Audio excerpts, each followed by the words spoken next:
ಈ ಲೋಕದಲ್ಲಿ 2 ಥರದ ಕುಟುಂಬಗಳಿವೆ, ದೇವರ ಮಕ್ಕಳು ಹಾಗೂ ಸೈತಾನನ ಮಕ್ಕಳು. ನಾವು ಯಾರಾಗಿದ್ದೇವೆ?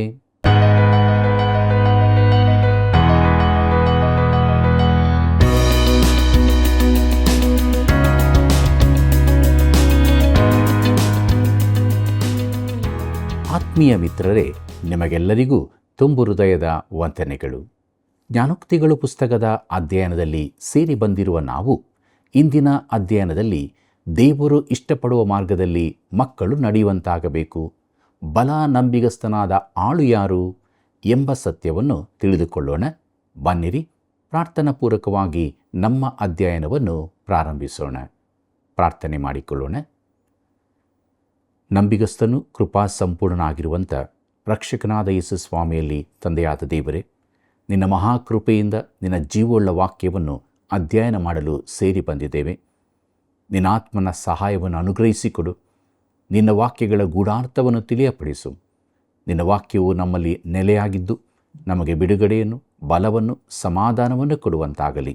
ನಮ್ಮೆಲ್ಲ ವೀಕ್ಷಕ ಬಾಂಧವರ ಜೀವಿತದಲ್ಲಿ ನಿನ್ನ ವಾಕ್ಯಗಳು ಸಮೃದ್ಧಿಯಾಗಿ ವಾಸ ಮಾಡಲಿ. ನಮ್ಮ ಇಡೀ ಕಾರ್ಯಕ್ರಮದಲ್ಲಿ ನಿನ್ನ ನಡೆಸುವಿಕೆಗಾಗಿ ಬೇಡುತ್ತೇವೆ. ನಿನ್ನ ದಿವ್ಯ ಪ್ರಸನ್ನತೆಯಲ್ಲಿ ನಡೆಸು. ಯೇಸುವಿನ ನಾಮದಲ್ಲಿ ಬೇಡಿದ್ದೇವೆ ತಂದೆಯೇ, ಆಮೆನ್. ದೇವರು ನಮಗೆ ಆಶ್ರಯ ದುರ್ಗವಾಗಿದ್ದಾನೆ, ಆತನ ಇಕ್ಕಟ್ಟಿನಲ್ಲಿ ನಮಗೆ ವಿಶೇಷ ಸಹಾಯಕನು. ಕೀರ್ತನೆಗಳು 46:1. ಕರ್ತನಲ್ಲಿ ಪ್ರೀತಿಯುಳ್ಳ ಸಹೋದರ ಸಹೋದರಿಯರೇ, ನಮ್ಮ ರಕ್ಷಕನಾದ ಯೇಸು ಕ್ರಿಸ್ತನ ಅತೀ ಮಹಿಮೆಯ ನಾಮದಲ್ಲಿ ನಿಮ್ಮೆಲ್ಲರಿಗೂ ನನ್ನ ತುಂಬು ಹೃದಯದ ವಂದನೆಗಳು. ಜ್ಞಾನೋಕ್ತಿಗಳು ಅಧ್ಯಯನದಲ್ಲಿ ನಾವು ಮುಂದೆ ಸಾಗುತ್ತಾ ಇದ್ದೇವೆ. ದೇವರಾತ್ಮನ ಬಲವನ್ನು ಬೇಡಿಕೊಳ್ಳುತ್ತಾ ನಮ್ಮ ಅಧ್ಯಯನದಲ್ಲಿ ಮುಂದೆ ಸಾಗುವಾಗ ಜ್ಞಾನೋಕ್ತಿಗಳು 21ನೇ ಅಧ್ಯಾಯ 24ನೇ ವಚನವನ್ನು ಗಮನಿಸಿರಿ. ಅಲ್ಲಿ ಹೀಗೆ ಬರೆದದೆ: ಧರ್ಮನಿಂದಕನೆನಿಸಿಕೊಳ್ಳುವ ಸೊಕ್ಕೇರಿದ ಅಹಂಕಾರಿಯು ಗರ್ವಮದದಿಂದ ಪ್ರವರ್ತಿಸುವನು ಎಂಬುದಾಗಿ.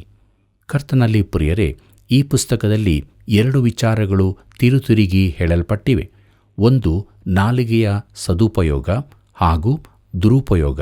ಇನ್ನೊಂದು ಹೆಮ್ಮೆ, ನಿಯಂತ್ರಣವಿಲ್ಲದ ನಾಲಿಗೆ, ಸುಳ್ಳು ನಾಲಿಗೆ, ಹರಟೆ ಮಾತಾಡುವ ನಾಲಿಗೆ, ಹೆಮ್ಮೆಯ ಕಣ್ಣು.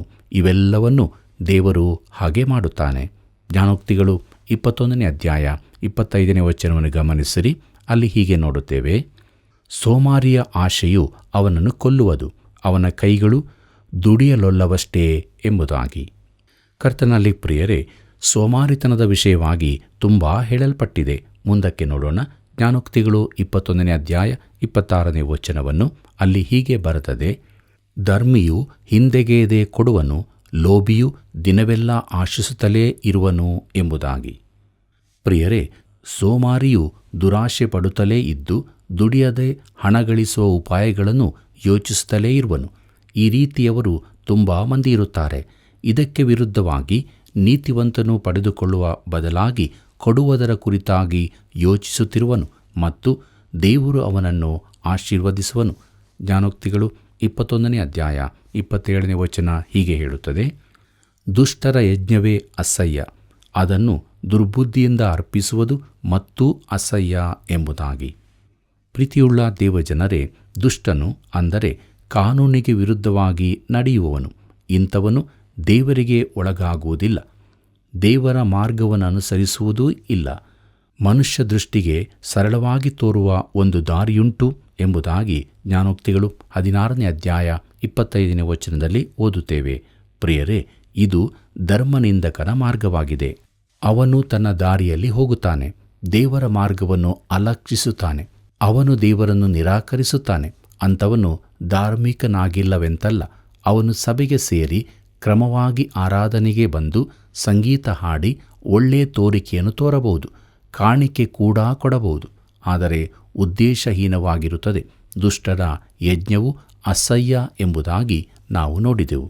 ಜ್ಞಾನೋಕ್ತಿಗಳು 21ನೇ ಅಧ್ಯಾಯ 28 ಮತ್ತು 29ನೇ ವಚನಗಳನ್ನು ಗಮನಿಸಿರಿ. ಅಲ್ಲಿ ಹೀಗೆ ಬರೆದದೆ: ಸುಳ್ಳು ಸಾಕ್ಷಿಯು ಅಳಿದು ಹೋಗುವುದು, ಕೇಳಿದ್ದನ್ನೇ ಹೇಳುವವನ ಸಾಕ್ಷಿಯು ಶಾಶ್ವತವಾಗಿರುವುದು. ದುಷ್ಟನ ಮುಖದಲ್ಲಿ ಲಜ್ಜೆಯಿಲ್ಲ, ಸತ್ಯವಂತನು ತನ್ನ ನಡತೆಯನ್ನು ಸರಿಪಡಿಸಿಕೊಳ್ಳುತ್ತಿರುವನು ಎಂಬುದಾಗಿ. ಪ್ರೀತಿಯುಳ್ಳ ಸಹೋದರ ಸಹೋದರಿಯರೇ, ಕರ್ತನಾದ ಯೇಸುವಿನ ವಿಚಾರಣೆಯಲ್ಲಿಯೂ ಸುಳ್ಳು ಸಾಕ್ಷಿಗಳು ಇದ್ದರು. ಇಂತಹ ಸುಳ್ಳು ಸಾಕ್ಷಿಗಳಲ್ಲಿ ಒಬ್ಬನಾಗಿರಲು ನೀನು ಇಚ್ಛಿಸುತ್ತೀಯೋ? ಮತ್ತಾಯನ ಬರೆದ ಸುವಾರ್ತೆ 26ನೇ ಅಧ್ಯಾಯ 59ನೇ ವಚನದಿಂದ 61ನೇ ವಚನದಲ್ಲಿ ಹೀಗೆ ಓದುತ್ತೇವೆ. ಆಗ ಮಹಾಯಾಜಕರು ಹಿರಿಯ ಸಭೆಯವರೆಲ್ಲರೂ ಯೇಸುವನ್ನು ಕೊಲ್ಲಿಸಬೇಕೆಂದು ಆತನ ಮೇಲೆ ಸುಳ್ಳು ಸಾಕ್ಷಿಯನ್ನು ಹುಡುಕಿದರು. ಆದರೆ ಬಹು ಮಂದಿ ಸುಳ್ಳು ಸಾಕ್ಷಿಗಳು ಬಂದು ನಿಂತರೂ ಏನೂ ಸಿಕ್ಕಲಿಲ್ಲ. ಕಡೆಗೆ ಇಬ್ಬರು ಮುಂದೆ ಬಂದು, ನಾನು ದೇವರ ಆಲಯವನ್ನು ಕೆಡವಿಬಿಟ್ಟು 3 ದಿನಗಳಲ್ಲಿ ಕಟ್ಟಬಲ್ಲನೆಂದು ಇವನು ಹೇಳಿದನು ಅಂದರು. ಬೇರೆ ಕೆಲವರು ಸುಳ್ಳು ಸಾಕ್ಷಿ ಹೇಳಿದರು, ಆದರೆ ಒಂದಕ್ಕೊಂದು ಸರಿ ಬೀಳಲಿಲ್ಲ. ಕೊನೆಯ ಇಬ್ಬರು ಸುಳ್ಳನ್ನೇ ಹೇಳಿದ್ದರು. ಯೇಸುವಿನ ಪ್ರತಿಕ್ರಿಯೆ ಮುಂದಣ ಅಧ್ಯಾಯದಲ್ಲಿ ಹೇಳಲ್ಪಟ್ಟಿದೆ. ಮತ್ತಾಯನು ಬರೆದ ಸುವಾರ್ತೆ 27ನೇ ಅಧ್ಯಾಯ 11ನೇ ವಚನದಿಂದ 14ನೇ ವಚನದವರೆಗೆ ಹೀಗೆ ಬರೆದದೆ. ಯೇಸು ದೇಶಾಧಿಪತಿಯ ಮುಂದೆ ನಿಂತಿರುವಾಗ ದೇಶಾಧಿಪತಿಯು ಅವನನ್ನು, ನೀನು ಯಹೂದ್ಯರ ಅರಸನು ಹೌದೋ ಎಂದು ಕೇಳಿದನು. ಯೇಸು, ನೀನೇ ಹೇಳಿದ್ದೀ ಅಂದನು. ಮತ್ತು ಮಹಾಯಾಜಕರು ಹಿರಿಯರು ಆತನ ಮೇಲೆ ದೂರು ಹೇಳುತ್ತಿರುವಾಗ ಆತನು ಏನೂ ಉತ್ತರ ಕೊಡಲಿಲ್ಲ. ಆಗ ಪಿಲಾತನು ಆತನನ್ನು, ಇವರು ನಿನ್ನ ಮೇಲೆ ಎಷ್ಟು ಸಾಕ್ಷಿ ಹೇಳುತ್ತಾರೆ, ನೀನು ಕೇಳುವುದಿಲ್ಲವೋ ಎಂದು ಕೇಳಿದನು. ಆತನು ಅವನಿಗೆ ಒಂದು ಮಾತಿಗಾದರೂ ಉತ್ತರ ಕೊಡಲಿಲ್ಲ. ಅದನ್ನು ನೋಡಿ ದೇಶಾಧಿಪತಿಯು ಬಹಳ ಆಶ್ಚರ್ಯಪಟ್ಟನು ಎಂಬುದಾಗಿ. ಪ್ರಿಯರೇ, ಯೋಹಾನನ ಸುವಾರ್ತೆಯ ಪ್ರಕಾರ ಪಿಲಾತನು ಯೇಸುವನ್ನು ಒಳಕ್ಕೆ ಕರಕೊಂಡು ಹೋಗಿ ಪ್ರತ್ಯೇಕವಾಗಿ ಆತನೊಂದಿಗೆ ಮಾತನಾಡಿ ತನಗೆ ಸಹಕರಿಸಬೇಕೆಂದು ತಾನು ಆತನನ್ನು ಬಿಡುಗಡೆ ಮಾಡುತ್ತೇನೆಂದು ಹೇಳಿದನು. ಆದರೆ ಯಹೂದಿ ಜನರ ಇಚ್ಛೆಗೆ ವಿರುದ್ಧವಾಗಿ ಅವನು ಖಂಡಿತವಾಗಿ ಯೇಸುವನ್ನು ಬಿಡುತ್ತಿರಲಿಲ್ಲ. ಅಂತೂ ಕಡೆಗೆ ಅವನು ಜನರ ಒತ್ತಾಯಕ್ಕೆ ಮಣಿದು ಯೇಸುವಿಗೆ ಮರಣಶಿಕ್ಷೆ ವಿಧಿಸಿದನು. ಆದರೆ ಯೇಸುವಿಗೆ ವಿರುದ್ಧ ಸಾಕ್ಷಿ ಹೇಳಿದವರ ಮಾತು ಸುಳ್ಳೆಂದು ಅವನಿಗೆ ತಿಳಿದಿತ್ತು. ಪ್ರಿಯರೇ, ಈ ವಿಚಾರಣೆಯು ಅತ್ಯಂತ ಹೀನವಾದ ವಿಚಾರಣೆಯೆಂದು ಚರಿತ್ರೆಯ ಪುಟಗಳಲ್ಲಿ ದಾಖಲಾಗಿರುತ್ತದೆ. ಪ್ರಿಯ ಮಿತ್ರನೇ, ನೀನು ಸುಳ್ಳು ಸಾಕ್ಷಿಯಾಗಿರಲು ಅಸಹ್ಯಪಡುತ್ತಿಲ್ಲವೋ? ಸುಳ್ಳು ಸಾಕ್ಷಿಯು ಅಳಿದು ಹೋಗುವನು. ಜ್ಞಾನೋಕ್ತಿಗಳು 21ನೇ ಅಧ್ಯಾಯ 30ನೇ ವಚನ ಹೀಗೆ ಹೇಳುತ್ತದೆ. ಯಾವ ಜ್ಞಾನವೂ ಯಾವ ವಿವೇಕವೂ ಯಾವ ಆಲೋಚನೆಯೂ ಯೆಹೋವನೆದುರಿಗೆ ನಿಲ್ಲುವುದಿಲ್ಲ ಎಂಬುದಾಗಿ. ಕರ್ತನಲ್ಲಿ ಪ್ರಿಯರೇ, ಈ ಅದ್ಭುತ ವಚನದೊಂದಿಗೆ ಹೊಸ ಒಡಂಬಡಿಕೆಯ ವಚನವೊಂದನ್ನಿರಿಸುತ್ತೇನೆ. ಅದೇನೆಂದರೆ ಕೊರಿಂಥದವರಿಗೆ ಬರೆದ 2ನೇ ಪತ್ರಿಕೆ 13ನೇ ಅಧ್ಯಾಯ 8ನೇ ವಚನ. ಅಲ್ಲಿ ಹೀಗೆ ಬರೆದದೆ, ಸತ್ಯಾಭಿವೃದ್ಧಿಗೋಸ್ಕರವೇ ಸಮಸ್ತವನ್ನು ಮಾಡುತ್ತೇವೆ ಎಂಬುದಾಗಿ. ಪ್ರಿಯರೇ, ಉದಾರತಾವಾದಿಗಳ ಕಾಲೇಜಿನಲ್ಲಿ ನಾನು ಕಲಿತದ್ದರಿಂದ ಅವರ ಉಪಾಯಗಳನ್ನೆಲ್ಲ ತಿಳಿದಿದ್ದೆ. ನನ್ನ ಸೇವೆ ಪ್ರಾರಂಭಿಸಿದಾಗ ಪ್ರತಿ ಭಾನುವಾರ ನಾನು ದೇವರ ವಾಕ್ಯವನ್ನು ಸತ್ಯವೆಂದು ಪ್ರತಿಪಾದಿಸುತ್ತಿದ್ದೆ. ಆಗ ಈ ಮೇಲಿನ ವಚನವು ನನ್ನ ನೆನಪಿಗೆ ಬಂತು. ಆಗ ನಾನು ತಿಳಿದುಕೊಂಡೆ, ದೇವರ ವಾಕ್ಯವನ್ನು ಕಾಪಾಡಿಕೊಳ್ಳಲು ಶಕ್ತನಾಗಿದ್ದೇನೆ. ನಾನು ಸತ್ಯವೇದಕ್ಕಾಗಿ ವಾದ ಮಾಡಬೇಕಾಗಿಲ್ಲ, ಅದನ್ನು ಪ್ರಸಾರ ಮಾಡಬೇಕು ಅಷ್ಟೇ. ಆಗ ನನಗೆ ಬಂದ ಒಂದು ಪತ್ರದಲ್ಲಿ ಸತ್ಯವೇದ ದೇವರ ವಾಕ್ಯವಲ್ಲವೆಂದು ಹೇಳಿ ಏನೇನೋ ಬರೆಯಲಾಗಿತ್ತು. ನಾನು ಅದನ್ನು ಪೂರ್ತಿ ಓದುವ ಗೊಡವೆಗೇ ಹೋಗದೆ ಅದನ್ನು ಕಸದ ಬುಟ್ಟಿಗೆ ಎಸೆದೆ. ಒಬ್ಬನು ಯಥಾರ್ಥವಾಗಿ ಕ್ರಿಸ್ತನ ಕಡೆಗೆ ತಿರುಗಿಕೊಂಡರೆ ಅವನಿಗೆದುರಾದ ಸತ್ಯವೇದದ ಕುರಿತ ಸಂಶಯಗಳು ತನ್ನಿಂದ ತಾನಾಗಿಯೇ ಪರಿಹಾರವಾಗುವವು. ಜ್ಞಾನೋಕ್ತಿಗಳು 21ನೇ ಅಧ್ಯಾಯ 31ನೇ ವಚನ ಹೀಗೆ ಹೇಳುತ್ತದೆ. ಅಶ್ವಬಲವು ಯುದ್ಧ ದಿನಕ್ಕಾಗಿ ಸನ್ನದ್ಧವಾಗಿದ್ದರೂ ಜಯವು ಯೆಹೋವನದೇ ಎಂಬುದಾಗಿ. ಪ್ರಿಯರೇ, ದಾವೀದನು ಇದನ್ನು ಕಲಿತುಕೊಂಡನು. ಅವನು ಬರೆದಿದ್ದಾನೆ, ಕೀರ್ತನೆ 27:3ನೇ ವಚನದಲ್ಲಿ, ನನಗೆ ವಿರೋಧವಾಗಿ ದಂಡು ಬಂದಿಡಿದರೂ ನನಗೇನು ಭಯವಿಲ್ಲ, ಚದುರಂಗ ಬಲವು ಯುದ್ಧ ಸನ್ನದ್ಧವಾಗಿ ನಿಂತರೂ ಭರವಸೆಯುಳ್ಳವನಾಗಿಯೇ ಇರುವೆನು ಎಂಬುದಾಗಿ. ಪ್ರಿಯರೇ, ಆಸನು ಇದನ್ನು ಕಲಿತನು. 2ನೇ ಪೂರ್ವಕಾಲ ವೃತ್ತಾಂತ 14ನೇ ಅಧ್ಯಾಯ 11ನೇ ವಚನದಲ್ಲಿ ನೋಡುತ್ತೇವೆ. ಆಸನು ತನ್ನ ದೇವರಾದ ಯೆಹೋವನಿಗೆ, ಯೆಹೋವನೇ, ಬಲಿಷ್ಠನು ಬಲಹೀನನ ಮೇಲೆ ಬೀಳುವಲ್ಲಿ ನಿನ್ನ ಹೊರತು ರಕ್ಷಕನಿಲ್ಲ. ನಮ್ಮ ದೇವರಾದ ಯೆಹೋವನೇ, ನಮ್ಮನ್ನು ರಕ್ಷಿಸು. ನಿನ್ನಲ್ಲಿ ಭರವಸವಿಟ್ಟು ನಿನ್ನ ಹೆಸರಿನಲ್ಲಿ ಈ ಮಹಾಸಮೂಹಕ್ಕೆ ವಿರುದ್ಧವಾಗಿ ಯುದ್ಧಕ್ಕೆ ಬಂದೆವಲ್ಲ. ಯೆಹೋವನೇ, ನಮ್ಮ ದೇವರು ನೀನು. ನರರು ನಿನ್ನನ್ನು ಎದುರಿಸಿ ಗೆಲ್ಲಬಾರದು ಎಂದು ಮೊರೆಯಿಟ್ಟನು ಎಂಬುದಾಗಿ. ಪ್ರಿಯರೇ, ದೇವರನ್ನು ನಂಬುವುದು ಎಷ್ಟು ಒಳ್ಳೆಯದು. ಇದರ ಅರ್ಥ ನಾವು ಸಿದ್ಧರಾಗಿರಬೇಕೆಂದಲ್ಲ. ಯೇಸು ಹೇಳಿದ್ದಾನೆ, ಬಲಿಷ್ಠನಾದವನು ತನ್ನ ಸೈನ್ಯ ಸಿದ್ಧಪಡಿಸಿ ಅರಮನೆಯನ್ನು ಕಾಪಾಡಿಕೊಳ್ಳುತ್ತಾನೆ. ಅವನಿಗಿರುವುದೆಲ್ಲವೂ ಭದ್ರವಾಗಿರುತ್ತದೆ. ಆದರೆ ಭದ್ರತೆಯು ಯೆಹೋವನಿಂದಲೇ. ಬೇಕಾದ ಸಿದ್ಧತೆ ಮಾಡಿಕೋ, ಆದರೆ ನಿನ್ನ ನಂಬಿಕೆ ಕರ್ತನಾದ ಯೇಸುವಿನ ಮೇಲಿರಲಿ. ನೀನು ಆತನಲ್ಲಿ ಶಾಂತನಾಗಿರು. ಪ್ರೀತಿಯುಳ್ಳ ದೇವಜನರೇ, ಇಲ್ಲಿಗೆ ಜ್ಞಾನೋಕ್ತಿಗಳು ಪುಸ್ತಕದ 21ನೇ ಅಧ್ಯಾಯದ ಧ್ಯಾನವನ್ನು ನಾವು ಮಾಡಿ ಮುಗಿಸಿದ್ದೇವೆ. ಮುಂದಕ್ಕೆ ನಾವು ಜ್ಞಾನೋಕ್ತಿಗಳು 22ನೇ ಅಧ್ಯಾಯದ ಧ್ಯಾನವನ್ನು ಪ್ರಾರಂಭಿಸೋಣ. ಹಣದಿಂದ ಕೊಂಡುಕೊಳ್ಳಬಹುದಾದ್ದೆಲ್ಲವೂ ಇದ್ದ ಸೊಲೊಮೋನನು ಲೌಕಿಕ ಸಂಪತ್ತುಗಳಿಗೆ ಹೆಚ್ಚಿನ ಪ್ರಾಮುಖ್ಯತೆ ಕೊಡಲಿಲ್ಲ ಎಂಬುದಾಗಿ ನಾವು ಇಲ್ಲಿ ನೋಡಲಿದ್ದೇವೆ. ಜ್ಞಾನೋಕ್ತಿಗಳು 22ನೇ ಅಧ್ಯಾಯ 1ನೇ ವಚನ ಹೀಗೆ ಹೇಳುತ್ತದೆ: ಬಹುಧನಕ್ಕಿಂತಲೂ ಒಳ್ಳೆಯ ಹೆಸರು ಉತ್ತಮ, ಬೆಳ್ಳಿ ಬಂಗಾರಕ್ಕಿಂತಲೂ ಸತ್ಕೀರ್ತಿಯು ಅಮೂಲ್ಯ ಎಂಬುದಾಗಿ. ಪ್ರೀತಿಯುಳ್ಳ ದೇವಜನರೇ, ಅನೇಕ ಭಾಷಾಂತರಗಳಲ್ಲಿ ಒಳ್ಳೆಯ ಎಂಬ ಶಬ್ದ ಇರುವುದಿಲ್ಲ. ಅಂದರೆ ವಚನ ಹೀಗಿರುತ್ತದೆ: ಬಹುಧನಕ್ಕಿಂತಲೂ ಹೆಸರು ಉತ್ತಮ ಎಂಬುದಾಗಿ. ಇಲ್ಲಿನ ಹೆಸರು ಅಂದರೆ ನಿನಗೆ ಹೆತ್ತವರು ಇಟ್ಟ ಹೆಸರಲ್ಲ, ಆದರೆ ನಿನ್ನ ಜೀವಿತದ ಮೂಲಕ ನೀನು ಸಂಪಾದಿಸಿರುವಂಥದ್ದು. ದಾವೀದನ ಬಳಿಯಲ್ಲಿ ಶೂರರೆಂದು ಕರೆಸಿಕೊಳ್ಳುವ ಒಂದು ಗುಂಪು ಇತ್ತು. ಅವರು ಶ್ರೇಷ್ಠ ವ್ಯಕ್ತಿಗಳಾಗಿದ್ದು ತಮಗೆ ಒಳ್ಳೆ ಹೆಸರನ್ನುಳಿಸಿಕೊಂಡಿದ್ದರು. ಉದಾಹರಣೆಗೆ ಬೇನಾಯನು. 2ನೇ ಸಮುವೇಲ 23ನೇ ಅಧ್ಯಾಯ 20ನೇ ವಚನ ಹೀಗೆ ಹೇಳುತ್ತದೆ: ಯೆಹೋಯಾದಾವನ ಮಗನು ಕಬ್ಜಯೇಲಿನ ಪರಾಕ್ರಮಶಾಲಿಯೂ ಆದ ಬೇನಾಯನು ಇನ್ನೊಬ್ಬನು. ಇವನು ಅನೇಕ ಶೂರಕೃತ್ಯಗಳನ್ನು ನಡೆಸಿದನು. ದೃಷ್ಟಾಂತ: ಒಂದು ಸಾರಿ ಮೋವಾಬ್ಯನಾದ ಆರಿಯೇಲನ 2 ಮಕ್ಕಳನ್ನು ಕೊಂದನು. ಇನ್ನೊಮ್ಮೆ ಹಿಮಕಾಲದಲ್ಲಿ ಒಂದು ಸಿಂಹವು ಗುಂಡಿಯಲ್ಲಿ ಬಿದ್ದಿರಲು ಇವನು ಆ ಗುಂಡಿಗೆ ಇಳಿದು ಹೋಗಿ ಅದನ್ನು ಕೊಂದನು ಎಂಬುದಾಗಿ. ಪ್ರಿಯರೇ, ಹಿಮಕಾಲದಲ್ಲಿ ಅನೇಕರು ಮನೆಯಿಂದ ಹೊರಗೇ ಬರಲಿಕ್ಕಿಲ್ಲ. ಆದರೆ ಈ ಬೇನಾಯನು ಹಿಮಕಾಲದಲ್ಲಿ ಒಂದು ಸಿಂಹವನ್ನು ಕೊಂದನು. ಬೇನಾಯನು ಈ 3ರಲ್ಲಿ ಹೆಸರುಗೊಂಡವನು ಎಂಬುದಾಗಿ 2ನೇ ಸಮುವೇಲ 23ನೇ ಅಧ್ಯಾಯ 22ನೇ ವಚನದಲ್ಲಿ ಓದುತ್ತೇವೆ. ಪ್ರಿಯರೇ, ದಾವೀದನ 3 ಮಂದಿ ಶೂರರಲ್ಲಿ ಅವನು ಮೇಲ್ಮಟ್ಟದವನಾಗಿದ್ದನು. ಬಹುಧನಕ್ಕಿಂತಲೂ ಒಳ್ಳೆಯ ಹೆಸರು ಉತ್ತಮ ಎಂಬುದಕ್ಕೆ ಇದೇ ಉದಾಹರಣೆಯಾಗಿದೆ. ಜ್ಞಾನೋಕ್ತಿಗಳು 22ನೇ ಅಧ್ಯಾಯ 2ನೇ ವಚನವನ್ನು ಗಮನಿಸಿರಿ. ಅಲ್ಲಿ ಹೀಗೆ ಬರೆದದೆ: ಬಡವರು ಬಲ್ಲಿದರು ಸ್ಥಿತಿಯಲ್ಲಿ ಎದುರು ಬದುರಾಗಿದ್ದಾರೆ, ಯೆಹೋವನೇ ಅವರೆಲ್ಲರನ್ನೂ ಸೃಷ್ಟಿಸಿದನು ಎಂಬುದಾಗಿ. ಪ್ರೀತಿಯುಳ್ಳ ದೇವಜನರೇ, ಇದರ ಅರ್ಥ ದೇವರ ಎದುರಿನಲ್ಲಿ ಎಲ್ಲರೂ ಸಮಾನರೇ ಎಂದು. ಆದರೆ ವಿಶ್ವ ಭಾತೃತ್ವದ ವಿಚಾರ ಮಾತಾಡುವುದಾದರೆ ಎಚ್ಚರದಿಂದಿರು. ಸತ್ಯವೇದವು ಅದನ್ನು ಕಲಿಸುವುದಿಲ್ಲ. ಆದರೆ ಸತ್ಯವೇದ ತಿಳಿಸುವುದೇನೆಂದರೆ, ನಾವೆಲ್ಲರೂ ಮಾನವ ಜನಾಂಗದ ಸದಸ್ಯರು ಆಗಿದ್ದು ನಾಶನ ಪಾತ್ರರು, ದೇವರಿಗೆ ವಿರುದ್ಧವಾದ ಸ್ವಭಾವ ಹೊಂದಿದವರಾಗಿದ್ದೇವೆ ಎಂದು. ನಾವು ನಂಬಿಕೆಗೆ ಯೋಗ್ಯರಲ್ಲದ್ದರಿಂದ ಒಬ್ಬರಿಂದೊಬ್ಬರು ಕಾಪಾಡಿಕೊಳ್ಳಬೇಕಾಗಿದೆ. ಆತನು ಒಬ್ಬನಿಂದಲೇ ಎಲ್ಲ ಜನಾಂಗದವರನ್ನು ಹುಟ್ಟಿಸಿ ಅವರವರು ಇರತಕ್ಕ ಕಾಲಗಳನ್ನು ಅವರವರ ನಿವಾಸಗಳ ಮೇರೆಗಳನ್ನು ನಿಷ್ಕರ್ಷಿಸಿ ಭೂಮಂಡಲದಲ್ಲೆಲ್ಲ ವಾಸ ಮಾಡಿಸಿದನು ಎಂಬುದಾಗಿ ಅಪೊಸ್ತಲ ಕೃತ್ಯಗಳು 17ನೇ ಅಧ್ಯಾಯ 26ನೇ ವಚನದಲ್ಲಿ ಓದುತ್ತೇವೆ. ಮತ್ತು ಪ್ರಿಯರೇ, ಈ ಕಾರಣದಿಂದ ನಾವೆಲ್ಲರೂ ಆತನ ಎದುರಿಗೆ ಸಮಾನರಾಗಿದ್ದೇವೆ.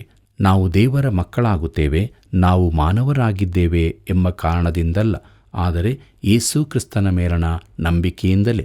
ತನ್ನ ಕಾಲದ ಧಾರ್ಮಿಕ ನಾಯಕರಿಗೆ ಯೇಸು ಹೇಳಿದ್ದನು, ಸೈತಾನನು ನಿಮ್ಮ ತಂದೆ ಎಂದು. ಯೋಹಾನ ಬರೆದ ಸುವಾರ್ತೆ 8ನೇ ಅಧ್ಯಾಯ 44ನೇ ವಚನದಲ್ಲಿ ಇದನ್ನು ಓದುತ್ತೇವೆ. ಪ್ರಿಯರೇ, ಆದ್ದರಿಂದಲೇ ಈ ಲೋಕದಲ್ಲಿ 2 ಥರದ ಕುಟುಂಬಗಳಿವೆ, ದೇವರ ಮಕ್ಕಳು ಹಾಗೂ ಸೈತಾನನ ಮಕ್ಕಳು ಎಂಬುದಾಗಿ. ಆದ್ದರಿಂದ ವಿಶ್ವ ಪಿತೃತ್ವ ಎಂಬುದು ಖಂಡಿತ ಇಲ್ಲ. ಪ್ರಿಯರೇ, ಈ ವಚನ ಹೇಳುತ್ತದೆ, ಯೆಹೋವನೇ ಅವರನ್ನೆಲ್ಲ ಸೃಷ್ಟಿಸಿದನು, ನಾವು ಆತನ ಸೃಷ್ಟಿಗಳಾಗಿದ್ದೇವೆ. ದೇವರು ಎಲ್ಲರ ಸೃಷ್ಟಿಕರ್ತನು, ಆದರೆ ಎಲ್ಲರ ತಂದೆಯಲ್ಲ. ಜ್ಞಾನೋಕ್ತಿಗಳು 22ನೇ ಅಧ್ಯಾಯ 3ನೇ ವಚನ ಹೀಗೆ ಹೇಳುತ್ತದೆ: ಜಾಣನು ಕೇಡನ್ನು ಕಂಡು ಅಡಗಿಕೊಳ್ಳುವನು, ಬುದ್ಧಿಹೀನನು ಮುಂದೆ ಹೋಗಿ ನಷ್ಟಪಡುವನು ಎಂಬುದಾಗಿ. ಪ್ರಿಯ ಸ್ನೇಹಿತನೇ, ನೀನು ಜ್ಞಾನ ನೆನೆಸಿಕೊಳ್ಳಬೇಕೋ? ಹಾಗಾದರೆ ಭವಿಷ್ಯಕ್ಕೋಸ್ಕರ ಸಿದ್ಧತೆ ಮಾಡಿಕೋ. ಈ ಕಾರ್ಯದಲ್ಲಿ ನಿನಗೆ ಸಹಾಯ ಮಾಡಬಲ್ಲವರು ತುಂಬ ಮಂದಿ ಸಿಗುತ್ತಾರೆ. ಜೀವವಿಮಾ ಸಂಸ್ಥೆಗಳು, ಸಂಘಗಳೂ ಇವೆ.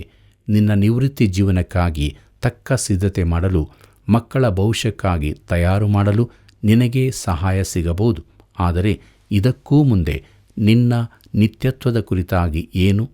ತನ್ನ ನಿತ್ಯತ್ವಕ್ಕಾಗಿ ತಕ್ಕ ಸಿದ್ಧತೆ ಮಾಡಿರದವನನ್ನು ಸತ್ಯವೇದವು ಬುದ್ಧಿಹೀನನೆಂದು ಕರೆಯುತ್ತದೆ. ದೇವಸೇವಕರಾದ ಡಾಕ್ಟರ್ ವರ್ನನ್ ಮ್ಯಾಗಿಯವರು ಈ ರೀತಿಯಾಗಿ ಹೇಳುತ್ತಾರೆ, ನಾನು ಟೆನ್ನೆಸಿಯ ನ್ಯಾಶ್ವಿಲ್ಲೆಯಲ್ಲಿರುವಾಗ ಯುವಕನಾಗಿದ್ದು ದೇವರಿಂದ ತುಂಬ ದೂರ ಹೋಗಿದ್ದೆ.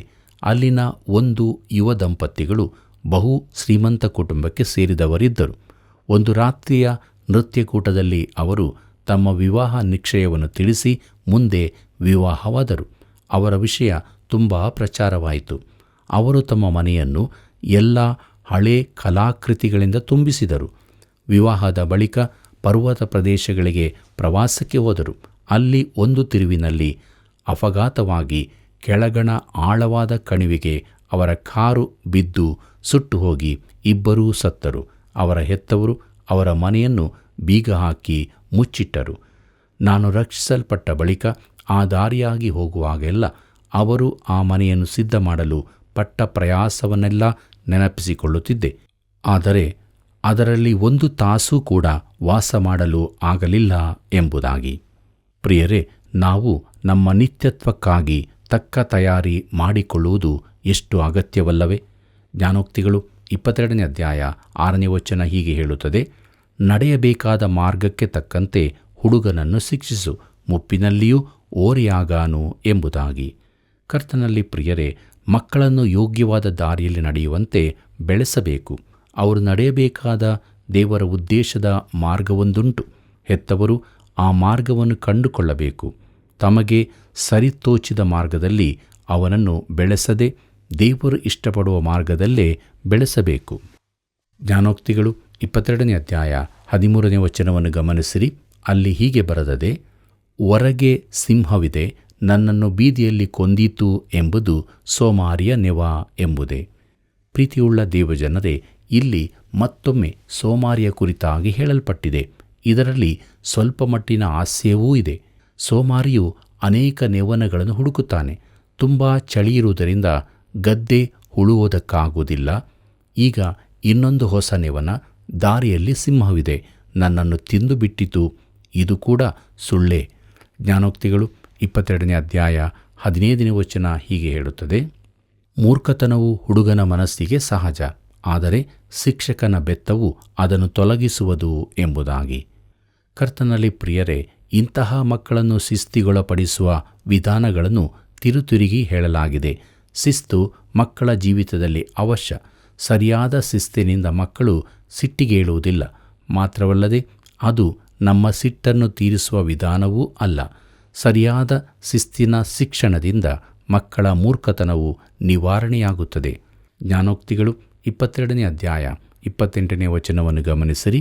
ಅಲ್ಲಿ ನಾವು ಹೀಗೆ ನೋಡುತ್ತೇವೆ, ನಿನ್ನ ಪಿತೃಗಳು ಹಾಕಿದ ಪೂರ್ವಕಾಲದ ಮೇರೆಯನ್ನು ಒತ್ತಬೇಡ ಎಂಬುದಾಗಿ. ಕರ್ತನಲ್ಲಿ ಪ್ರಿಯರೇ, ದೇವರು ಇಸ್ರಾಯೇಲ್ಯರನ್ನು ಐಗುಪ್ತದಿಂದ ಹೊರತಂದಾಗ ಆತನು ಅವರಿಗೆ ಒಂದು ದೇಶವನ್ನು ಕೊಟ್ಟನು. ಅವರಲ್ಲಿನ ಪ್ರತಿಯೊಂದು ಕುಲಕ್ಕೂ ಒಂದೊಂದು ಭಾಗವನ್ನು ಹಂಚಿಕೊಟ್ಟಿದ್ದನು ಮತ್ತು ಪ್ರತಿ ಕುಲದ ಪ್ರತಿಯೊಂದು ಗೋತ್ರದವರಿಗೂ ಆ ಭಾಗದಲ್ಲಿ ಪಾಲನ್ನು ಕೊಟ್ಟಿದ್ದನು. ಮತ್ತು ಈ ಪ್ರತಿಯೊಂದು ಗೋತ್ರದವರು ತಮ್ಮ ಪಾಲಿನ ಸ್ಥಳಕ್ಕೆ ಮೇರೆಯನ್ನು ಹಾಕಿಕೊಂಡಿದ್ದರು. ಸಾಮಾನ್ಯವಾಗಿ ಇದು ಕಲ್ಲಿನಿಂದ ಮಾಡಿದ ಸಾಲು ಆಗಿತ್ತು. ದೇವಸೇವಕರಾದ ಡಾಕ್ಟರ್ ವರ್ನನ್ ಮ್ಯಾಗಿಯವರು ಈ ರೀತಿಯಾಗಿ ಹೇಳುತ್ತಾರೆ, ನನ್ನ ಮನೆಯ ಜಾಗದಲ್ಲಿ ಕೂಡ ಎರಡೂ ಬದಿಯಲ್ಲಿ ಹಿತ್ತಾಳೆಯ ಬಳೆಯ ಗುರುತುಗಳಿದ್ದು, ನನ್ನ ಜಾಗ ಎಲ್ಲಿ ಆರಂಭವಾಗುತ್ತದೆ, ಎಲ್ಲಿ ಕೊನೆಗೊಳ್ಳುತ್ತದೆ ಎಂಬುದನ್ನು ಸೂಚಿಸುತ್ತದೆ. ಈ ಇಡೀ ಜಾಗದಲ್ಲಿ ಹಣ್ಣಿನ ಮರಗಳ ತೋಟವಿತ್ತು. ಆ ಸ್ಥಳವನ್ನು ವಿಭಾಗಿಸುವಾಗ ಗುರುತುಗಳನ್ನು ಹಾಕಿರಬಹುದು. ನಾನು ನನ್ನ ಸ್ಥಳದ ಮೇರೆಯೊಳಗೇ ಇರಬೇಕೆಂಬ ಉದ್ದೇಶದಿಂದ ಈ ಗುರುತುಗಳನ್ನು ಹಾಕಲಾಗಿದೆ ಎಂಬುದಾಗಿ. ಪ್ರಿಯರೇ, ದೇವರು ಇಸ್ರಾಯೇಲರಿಗೆ ಅವರ ಸ್ವಾಸ್ಥ್ಯದ ಮೇರೆಗಳ ಕುರಿತಾಗಿ ಸ್ಪಷ್ಟವಾದ ನಿಯಮಗಳನ್ನು ಕೊಟ್ಟಿದ್ದನು. ಧರ್ಮೋಪದೇಶಕಾಂಡ 19ನೇ ಅಧ್ಯಾಯ 14ನೇ ವಚನ ಹೀಗೆ ಹೇಳುತ್ತದೆ, ನಿಮ್ಮ ದೇವರಾದ ಯೆಹೋವನು ನಿಮಗೆ ಸ್ವದೇಶವಾಗುವುದಕ್ಕೆ ಕೊಡುವ ದೇಶದಲ್ಲಿ ನಿಮ್ಮ ಪಾಲಿಗೆ ಬಂದ ಸ್ವಾಸ್ಥ್ಯದಲ್ಲಿ ನೆರೆಯವನ ಭೂಮಿಯ ಪೂರ್ವಕಾಲದ ಮೇರೆಗಳನ್ನು ಒತ್ತಬಾರದು ಎಂಬುದಾಗಿ. ಪ್ರಿಯರೇ, ಈ ಮೇರೆಗಳು ವಂಶಾನುಗತವಾಗಿ ಬಂದಿದ್ದು ಬಹು ಪ್ರಾಮುಖ್ಯವಾದವುಗಳಾಗಿದ್ದವು. ಒಬ್ಬ ಮನುಷ್ಯನು ವೃದ್ಧನಾಗಿ ಕಣ್ಣಿನ ದೃಷ್ಟಿ ಕ್ಷೀಣವಾದಾಗ ಅವನ ನೆರೆಯವನು ತನ್ನ ಜಾಗದ ಮೇರೆಯನ್ನು ಒತ್ತುವ ಸಾಧ್ಯತೆಯಿತ್ತು. ಆದರೆ ಈ ರೀತಿ ಮಾಡಬಾರದು ಎಂದು ದೇವರು ಅಪ್ಪಣೆ ಕೊಟ್ಟಿದ್ದನು. ಹಾಗೆ ಮಾಡುವುದಾದರೆ ಅದು ನಿಜವಾಗಿ ಮೋಸವಾಗಿದೆ. ಕರ್ತನಲ್ಲಿ ಪ್ರಿಯರೇ, ಈಗ ನಾನು ಇದಕ್ಕೆ ಒಂದು ಆತ್ಮಿಕ ಅರ್ಥವನ್ನು ತಿಳಿಸುತ್ತೇನೆ. ನಾನು ಇದನ್ನು ಹೇಳುವಾಗ ಸ್ವಲ್ಪ ಕಠಿಣವಾಗಿ ಕಾಣಬಹುದು, ಆದರೆ ಈ ದಿನಗಳಲ್ಲಿ ಕ್ರೈಸ್ತ ಮೇರೆಗಳು ತೆಗೆಯಲ್ಪಟ್ಟಿವೆ ಎಂದು ನಾನು ಭಾವಿಸುತ್ತೇನೆ. ಅದು ಮೊದಲಿಗೆ ಆಧುನಿಕತೆ ಎಂಬುದರಿಂದ ತೆಗೆಯಲ್ಪಟ್ಟಿತ್ತು, ಈಗ ಉದಾರೀಕರಣದಿಂದಾಗಿ. ಈ ಉದಾರವಾದಿಗಳು ಹೇಳುತ್ತಾರೆ, ಈ ಹಳೆ ಅಪೋಸ್ತಲ ಪೌಲನು ಕಲಿಸಿದ ಬೋಧನೆಗಳು ಈಗಕ್ಕೆ ಅನ್ವಯಿಸುವುದಿಲ್ಲ. ಈಗ ನಾವು ತುಂಬ ವಿದ್ಯಾವಂತರಾಗಿರುವುದರಿಂದ ಸತ್ಯವೇದದ ಪ್ರೇರಣೆ ಎಂಬುದು ನಮಗೆ ಅಗತ್ಯವಿಲ್ಲ. ನಾವು ಅದನ್ನು ಬಿಟ್ಟು ಬಿಡಬಹುದು. ಕ್ರಿಸ್ತನ ದೈವತ್ವದ ಬೋಧನೆಯನ್ನು ನಾವು ಬಿಡಬಹುದು. ಈ ಹಳೇ ಕಾಲದ ಕ್ರೈಸ್ತ ವಿಶ್ವಾಸದ ಆಧಾರವಾಗಿದ್ದ ಬೋಧನೆಗಳು ಅನೇಕ ಪುರಾತನ ಸಭೆಗಳಿಂದಲೂ ಮಾಯವಾಗಿದೆ. ಅದಕ್ಕೆ ಅವರು ಕೊಡುವ ಕಾರಣವೇನೆಂದರೆ ನಾವು ಸಮಯಕ್ಕೆ ತಕ್ಕಂತೆ ಬೆಳೆಯಬೇಕು ಎಂಬುದಾಗಿ. ಆದರೆ ನಾನು ಹೇಳುವುದೇನೆಂದರೆ ನಾವು ಆ ಮೇರೆಗಳನ್ನು ಪುನಃ ಸ್ಥಾಪಿಸತಕ್ಕದ್ದು. ಈ ಹಳೇ ಮೇರೆಗಳಿಂದಾಗಿಯೇ ನಮ್ಮ ದೇಶವು ಮಹಾನ್ ದೇಶವೆಂದೆನಿಸಿಕೊಂಡಿದೆ. ನೈತಿಕ ಮೌಲ್ಯದ ಮೇರೆಗಳು, ಆತ್ಮಿಕ ಸತ್ಯಗಳು, ಸತ್ಯವೇದದ ಆಧಾರ ಇವೆಲ್ಲವೂ ಈ ದಿನಗಳಲ್ಲಿ ಕಳಚಿ ಹೋಗಿವೆ. ನಾವು ಸುತ್ತಲೂ ನೋಡುವಾಗ ಪ್ರತಿಯೊಬ್ಬನೂ ಸಮಸ್ಯೆಗಳಿಗೆ ತನ್ನದೇ ಆದ ಪರಿಹಾರವನ್ನು ಕೇಳುತ್ತಾನೆ, ಆದರೆ ಸತ್ಯವೇದಾನುಸಾರವಾದ ಪರಿಹಾರವನ್ನು ಯಾರೂ ಹೇಳುತ್ತಿಲ್ಲ. ನಮ್ಮ ದೇಶದಲ್ಲಿ ಆರಂಭದಲ್ಲಿದ್ದ ಮೇರೆಗಳನ್ನು ನಾವು ಪುನಃ ಸ್ಥಾಪಿಸುವುದೊಳ್ಳೆಯದು.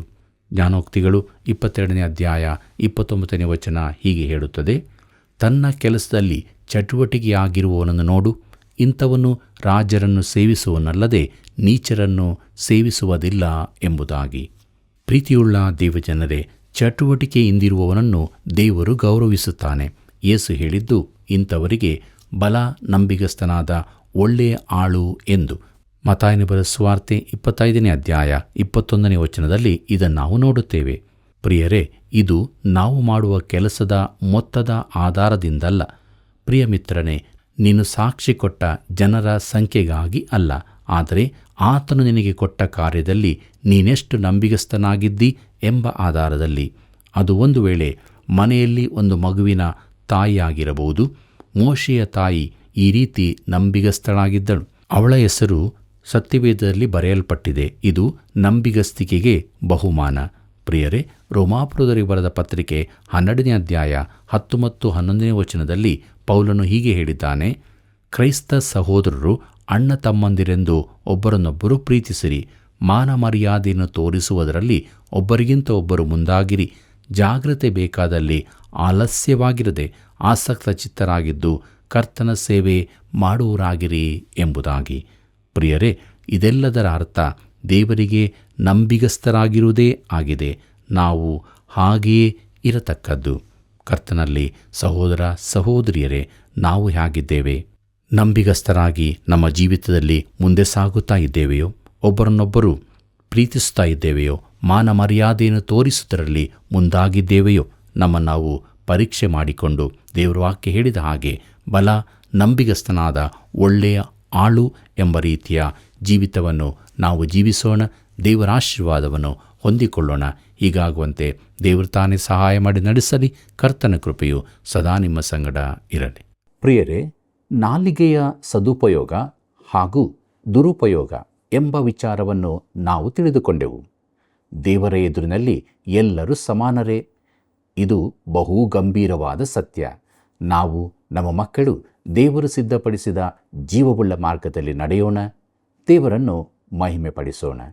ಪ್ರಿಯ ವೀಕ್ಷಕರೇ, ಎಷ್ಟೊಂದು ಅರ್ಥಗರ್ಭಿತವಾದ ಸತ್ಯಗಳನ್ನು ನಾವು ತಿಳಿದುಕೊಂಡೆವು ಅಲ್ಲವೇ? ಇತರರು ಕೂಡ ಬೆಳಕಿನ ಜೀವಿತಕ್ಕೆ ಬರುವಂತಾಗಲು ಈ ಸೇವೆಯ ಅಭಿವೃದ್ಧಿಗಾಗಿ 9845616412 ಮೊಬೈಲ್ ಸಂಖ್ಯೆಗೆ ಕರೆ ಮಾಡಿರಿ. ಮತ್ತೆ ನಾವು ಭೇಟಿಯಾಗೋಣ. ನಿಮಗೆಲ್ಲರಿಗೂ ತುಂಬು ಹೃದಯದ ವಂದನೆಗಳು.